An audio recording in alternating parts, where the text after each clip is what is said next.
প্রেম করে বিয়ে করলেও সমস্যা, দেখাশোনা করে বিয়ে করলেও সমস্যা। ওই বলে না, বিয়ে হচ্ছে দিল্লি কা লাড্ডু, খেলেও পস্তাবে আর না খেলেও পস্তাবে। ধরো তুমি প্রেম করে বিয়ে করলে, তারপর কোনো কারণে তোমার বরটা বেরিয়ে গেল, জোর জোর চিটিংবাজ, একদম কি বলবো, একদম সেই হাই লেভেলের একদম ব্যাপার স্যাপার হয়ে গেল।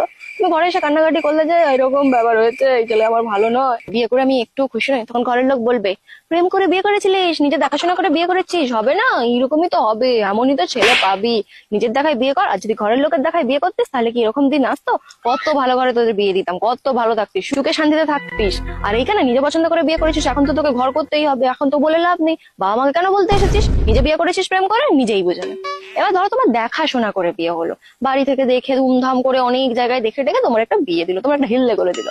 তারপর বেরোলো ছেলেকে নিয়ে একদম ভালো নয়। আসলে বিয়ের আগে কেউ প্রকাশ করে না যে সে খারাপ বা কিছু, বিয়ের পরেই সংসার করতে গিয়ে সমস্ত গুণটা প্রকাশ পায়। ধরো তখন সংসার করতে গিয়ে বুঝতে পারলে বাপরে বাপ, তুমি তো একটা চিটিংবাজের পাল্লায় পড়ে গিয়েছো, তোমার জীবনটাকে একদম শেষ করে দিচ্ছে, সারাদিন অশান্তি গন্ডগোল লেগেই রয়েছে তোমার জীবনে।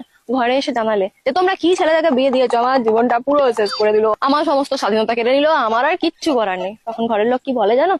তোর ভাগ্য, আমরা তো ভালো ছেলে দেখেই তোর বিয়ে দিয়েছিলাম, কিন্তু কি জানিস তো, এটা না তোর ভাগ্য, তোর ভাগ্য খারাপ। ওই বলে না, জন্ম মৃত্যু বিয়ে তিন বিধাতা নিয়ে, ওই যে তোর ভাগ্য খারাপ, তো সেখানে আমাদের কিছু করার নেই, আমরা কি তোর জন্য কি খারাপ ছেলে পছন্দ করে বিয়ে দিয়েছি? তাহলে বোঝো ঢালা, তুমি প্রেম করে নিজের পছন্দে বিয়ে করলে সেখানে প্রবলেম হলেও ঘরের লোক তোমাকে দোষ দেবে, আর তোমার দেখাশোনা করে বিয়ে হলে সেখানেও গন্ডগোল হলে তোমাকেই দোষ দেবে। তাহলে এখানে মোরাল অফ দ্য স্টোরি কি বুঝতে পারলেন? বিয়ে কি করা উচিত না উচিত নয়?